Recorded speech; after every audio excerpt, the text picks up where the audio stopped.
ရဲ့တည်ချင်း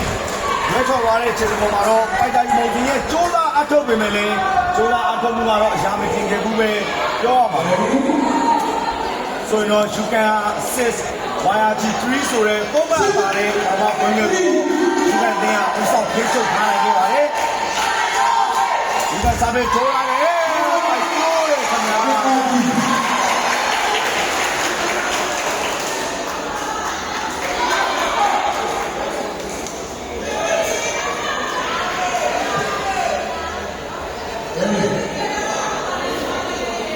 YG စာပေကျွန်တော်မစစ်တီဗီရှုံးနဲ့